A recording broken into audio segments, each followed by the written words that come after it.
This is the North Georgia Life Podcast. Embrace life where you live.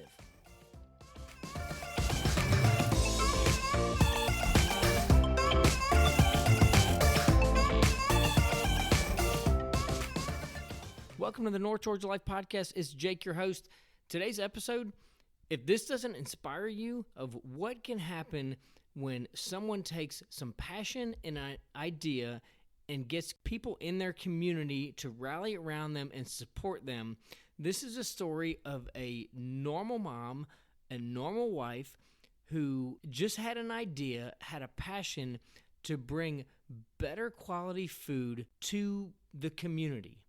And it started with just an idea of a farmer's market. And it started out of a garage. And now it has become a corner staple in the beautiful Suwanee Town Center. If you've been down there, you know I call it Swanky Suwanee. It is absolutely gorgeous. It is prime real estate.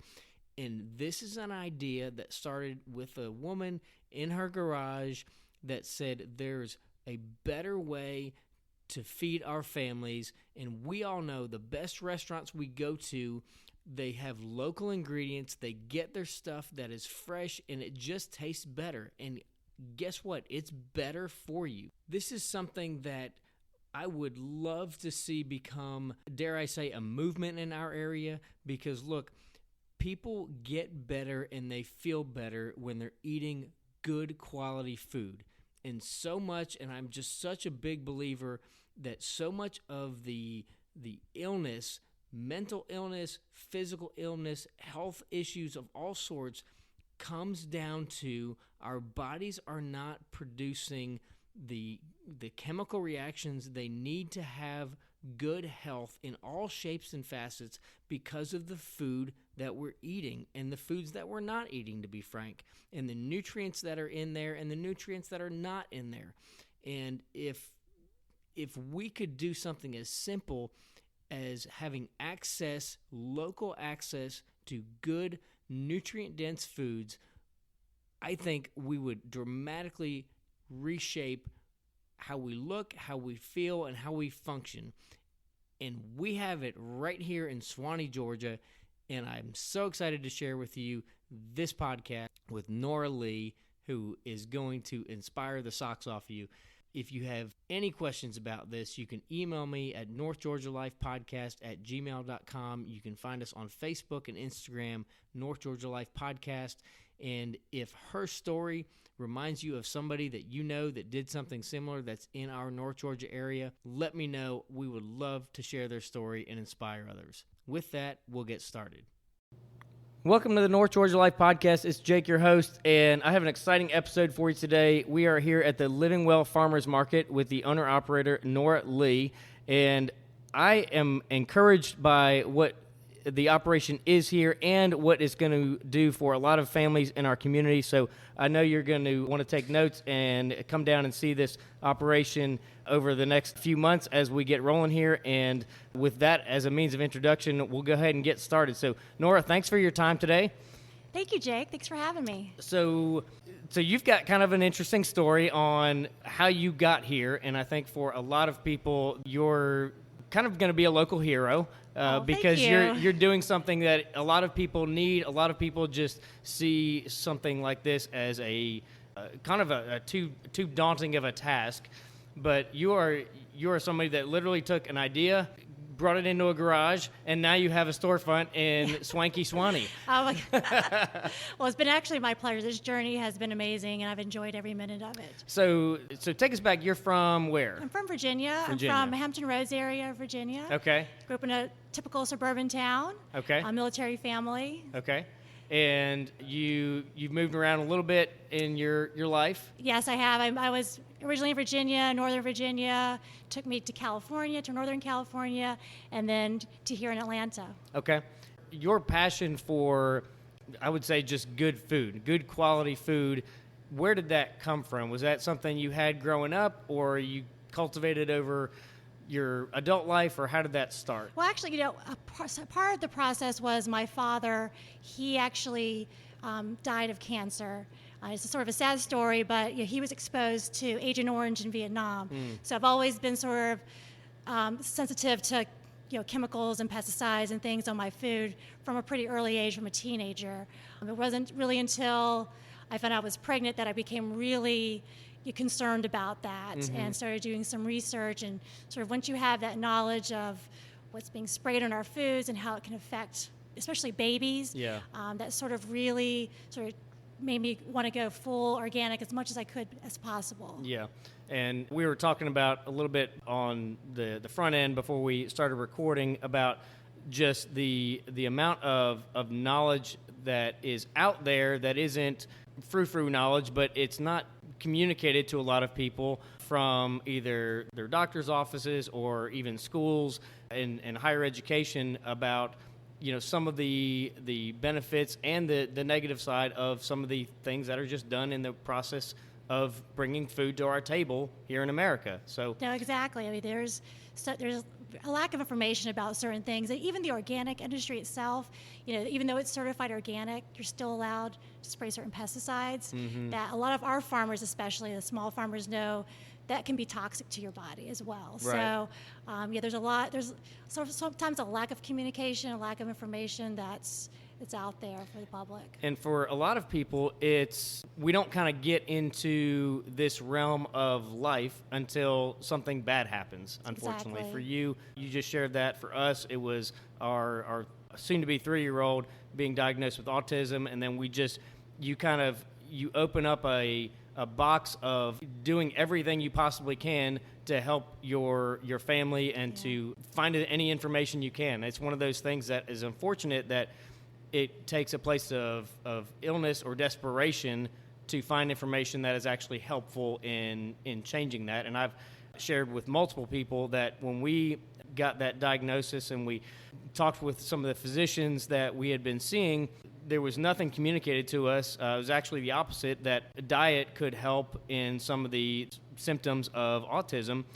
Within 2 weeks of us changing his diet, getting him off gluten and dairy and soy, he was a different kid. Yeah. We saw him laugh for the first time in a way that he had never laughed, like his brain was understanding funny in a different way. And that was 2 weeks of just changing his diet. That's amazing. And nothing else. So this is something that's close to our heart. We've been after this, try to get down at this table for several months because you've had a lot going on, which is exciting. I have. So your whole focus is providing an avenue for nutrient-dense, organically grown food, no GMOs, no antibiotics, no hormones, no synthetic fertilizers, pesticides, additives, no MSG, no nitrates, basically as food was meant to be grown, as it was grown. Absolutely. Decades ago. People's grandparents, that's the way how they were raised. I keep hearing that my grandmother would tell me about the milk she had growing up. So I'm happy that we actually have found a way to provide that to the public. So the journey to get here, so you're now opening up, as I called it, in Swanky Suwanee. You're right catty corner to the BB&T in is it Suwanee Commons? Suwanee Town Center. Suwanee Town Center. Yeah, we're in the new Solus building. Right. City of Suwanee has been awesome to help offer me a space in there. They actually came to me and asked me if I'd be willing to help expand the farmers market. So they told me about a new building they were coming up with, which is the Solus Suwanee Town Center, and things went from there. It's been great. And this is something that a lot of people want, and they just don't know it's here. And so that's the whole point of getting you on the podcast is people to know that you're here and to have access and kind of know the story behind how we got here. So is it true you started kind of this out of a garage? Yes, typical small business, started in my garage. Started off with a local produce box company, organic produce, that would deliver to my house. And they said, if you get a bunch of people to join, 6 or more, then we'll call you a co-op. So that's sort of how I started off as Suwanee Whole Life Co-op.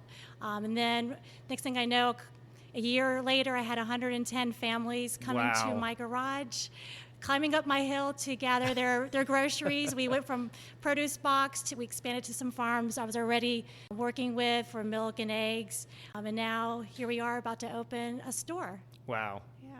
That's amazing. It's been fun. I've had so much support from families. like you, who have kids who they want to make sure they're eating healthy or have health issues, at young and old. So. Yeah, and as I've shared with a lot of people in our journey with our little one, people often say it's too expensive to eat healthy. For us, it was, we were in the pediatrician's at least once a month up until changing his diet, and then as I shared, he's in preschool now, so it's kind of a disease factory. But up until that point, when we changed his diet, he hadn't been sick in 9 months. Exactly. It's amazing. I haven't taken my kids really to the pediatrician forever because they're never sick. When you eat really good, clean food, you tend to be sick less. Yeah.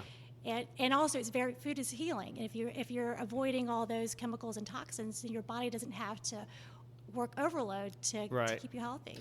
Let's talk about some of those things, because when you hear farmer's market, a lot of people think truck with watermelons and tomatoes and cantaloupes on the side of the road. That is not even close to what you have. I was checking out the website, so and we'll get to this, all the information about how to find us online at the end of this, but you've got, this is like almost I want to say like a boutique. I was like blown away at some of the things. So you've got things from the probiotics, prepared foods, pestos, hummus, balsamics, kefir, kimchi for those people who are all over that stuff, local raw honey. You've got gift baskets for people who just want to give something nice to somebody as a gift. You've got things that a lot of people would not associate with being at a farmer's market, like some baked goods. I saw you have eggnog pound cake, which sounds amazing. It's amazing. Jelly, cream cheese turnovers, cinnamon rolls, and then you've got things for body products, from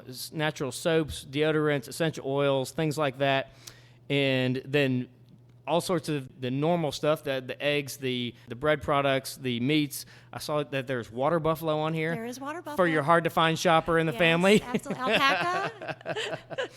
And then your produce as well. So it's really, you have all of the essentials and then some of kind of a core of a grocery store, but it's organic, it's natural, and it's local. And it's clean. And so I've sort of taken that open air farmers market, but added a little bit of technology to it, because I actually had an experience. I was a vendor at a farmers market, so I know what it's like to sit out there for 12 hours in the heat and sort of bring stuff and hope that it sells. So for the farmers, this is a way that they are guaranteed sales. Yeah. So how it works is you can order online. You can even be in your pajamas at 1 o'clock in the morning and be ordering on our website. And then you come to our host location and pick up. But when we open the store, we're actually going to be open Monday through Friday, and you can come in and pick up items without an order.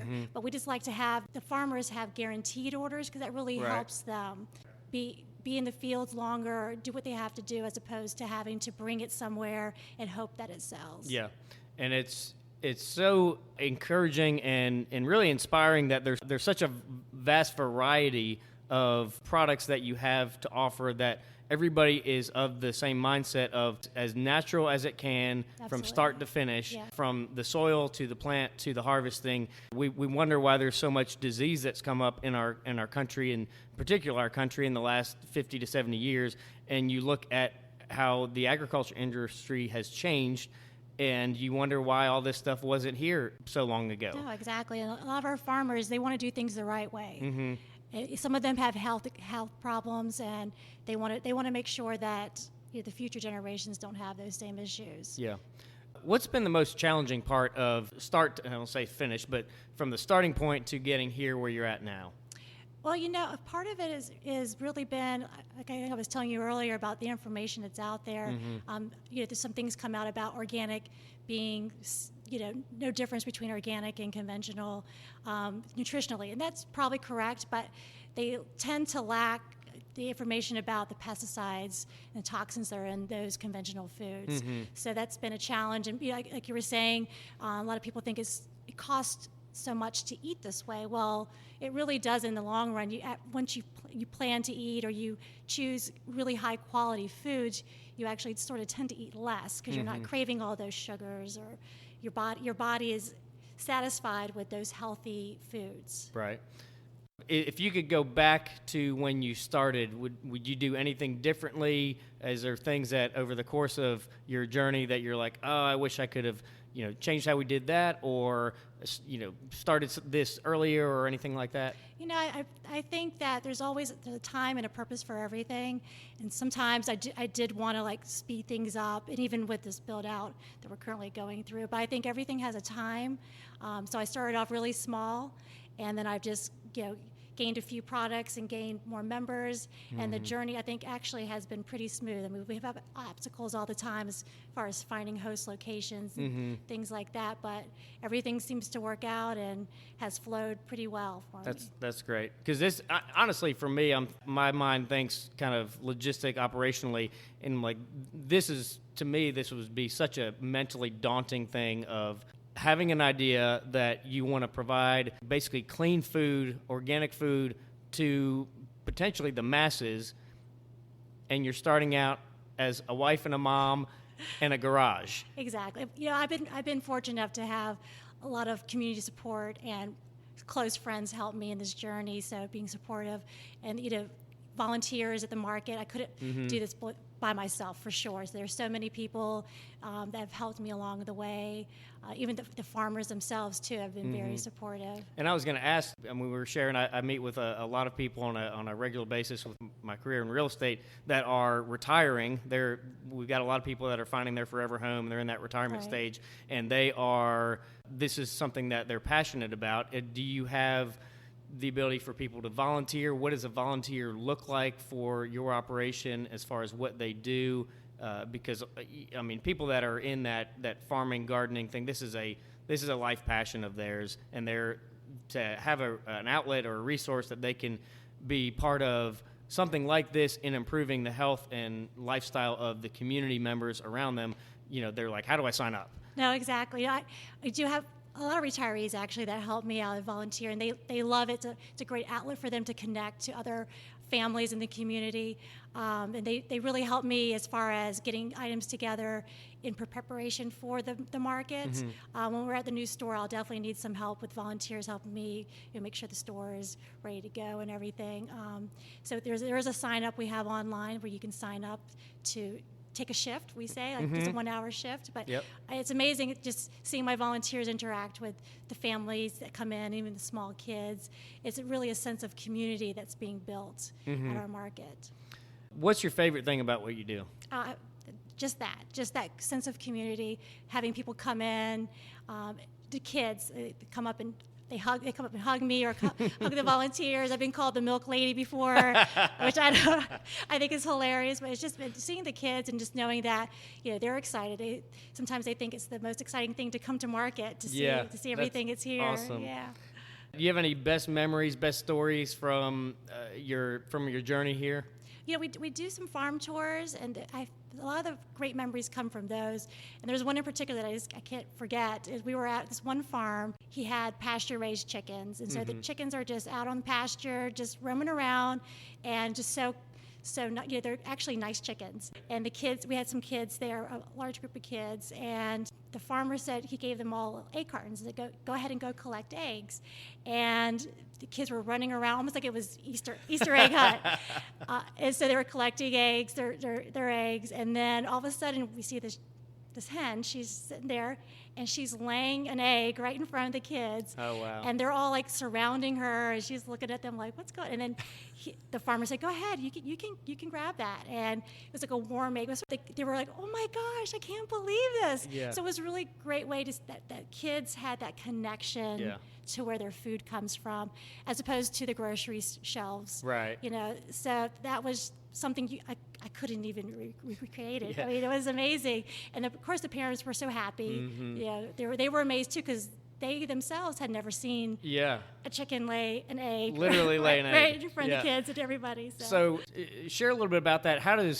If this is like in our area, there's a lot of homeschool co-ops where they do field trips, science trips, stuff like that. This would be probably good for a lot of different categories of education, but for a family that maybe wants to get involved, that what you just described sounds like an amazing thing for them to do. How do they find out about that, get involved in something like that? We try to do at least two farm visits a year Okay. to get the community involved so they can actually meet the farmers, see who provides the food for them. So our mailing list is probably the best way to get on that. Okay. And you can do that via the website Okay. at livingwellga.com. Okay. And get on our mailing list there. And then I send out weekly newsletters. So if we have a farm visit coming up, I would give people advance notice about that. But usually that tends to be more so in the spring and summer. Just the weather is just a little bit better Right. around here, you know? If you had one area where you'd like to see the most growth or expansion over the coming year, what would it be? So my son is doing hoodies for the homeless right now. My family has a big heart for those who are less fortunate. It's sort of, families sometimes can't afford this kind of food, and when people are going through a hard time, it can be expensive. So many years ago, it was laid on my heart that I would like to expand this at some point to help stock a food pantry. We have a great food co-op in our community, but a lot of it is canned foods. Right. And that's sort of low nutrient dense. Right. So I'd like to, in a way, connect and maybe provide a food pantry with some more nutrient dense food, some fresh fruits and vegetables. So at some point, that's something I would like to do in the future, just to help those who maybe can't afford this type of product right now. That's awesome. So the hoodies for the homeless, if somebody's cleaning out their kid's closet, how do they go about connecting? You're like, hey, I've got 6 and I haven't seen them for 2 years. My son won't miss them. What do they do with them? They can bring them to the co-op and we will collect those. Okay. There's a local shelter in Atlanta that we'll bring those to. We just finished one drive for that. So my son collected close to 200 hoodies from what I can tell. So we just finished that drive yesterday. Wow. So but we have tons and tons of hoodies. What's one of your favorite things that your family likes to do in our area? We love the North Georgia mountains. Yeah. So we're avid hikers. That's just a way we love to go up and just get up in the mountains and hike some of the trails up there, and it's just relaxing, family time, just connected to nature. So it's a good. Any favorite places in the mountains? We like Unicoi State Park. Yeah. That's a great one. Yeah, Unicoi is a good one. Pretty easy trail for the kids Yeah. too. It's not too challenging, but just challenging enough to where Yeah. they're not grumbling the whole time we're hiking. We made that mistake one time. A mistake. We went to hike Mount Yonah, and apparently everybody had a good time, but I thought everybody was miserable because they were complaining the whole time. And unfortunately, when we got to the top, it was foggy, so they really couldn't get a good view. Before we wrap up, one of the things I like to do on every episode is what I call a lightning round, which has nothing to do with anything, just a fun question. Sounds good. Today's lightning round is called Desert Island Drive-In. If you were washed up on a desert island and had a drive-in movie theater on it, and some of the millennials and younger people listening don't have any idea what a drive-in movie theater is, and that is a travesty in America. That is a travesty. So if there was a drive-in movie theater, look it up on Google if you don't know what I'm talking about, and there was playing one movie and one sitcom series, what movie and sitcom series would you want it playing? Okay, the movie, I'm in the holiday spirit, so it would have to be Elf. That was Elf. Elf Yes. is one of my favorite movies. Good choice. Yes. Will Ferrell makes Yes. me laugh. What was the other one? A sitcom series. You know, I'm not really sure why, maybe because I just recently saw an episode, but The Jeffersons. That tells you my age a little bit, but Yes. The Jeffersons made me laugh. So. And it's such a... I'm glad that you said that because so many people have no idea. Yeah, these millennials probably have no idea. No idea, the Jeffersons. And Now I have that song in my head, yes, moving on up. And they will probably be aghast at some of the things that passed on television back then. Yeah, not politically correct. Yes, Yeah. not exactly, but that's why it's funny. Exactly. So how do people find out more about you? Your website was livingwellga.com, and people can look at all of the variety of foods and products that are on there, can order things through there. You've got a Facebook page. Do you have a Facebook page? What's the Facebook page? Living Well GA, I believe. Living Well GA, just on Facebook. And I believe on your website actually has the links to the social media. we do. Your physical address of where you're moving in at Suwanee Town Center. So we're moving in soon, probably the end of January is my projected move-in date. And that's 400 Buford Highway, Suite 1102. It's in Suwanee, 30024. It's in the Solis Suwanee Town Center. Yeah, so if you're like me and you took a little while to try to figure out where it is this morning, so if you're coming south from the Beaufort area and coming south on Beaufort Highway, it will be the building on the left past the main intersection, and it's the lower corner of the building. So it'll be easy to find. There's parking right behind and out front. So just know that it's that building on the left. They're brand new buildings. It's a beautiful area. And the great thing is it's super convenient. Even if you're, on the north side of Gainesville or over even in Jackson County, you can get to this location in 30, 45 minutes, depending on traffic. Yeah, exactly. So it's super close by. And there's year-round, there are very few places like this that are open that can offer you what this place offers you. So my wife and Nora are going to become new best friends because this is a resource, and why I've been so consistent and persistent about trying to get here is this is a resource that I know from what we have done in changing our family's diet and helping our son will change so many people's health and their life longevity and the quality of life, really. As you said, when you change the nutrients that you're feeding your body just performs better. Exactly. And that's something that we can all have more of. So, Nora, I really appreciate your time. I know you got a lot going on right now. And yeah, with that, we'll wrap it up. Awesome. Thank you, Jake, for having me.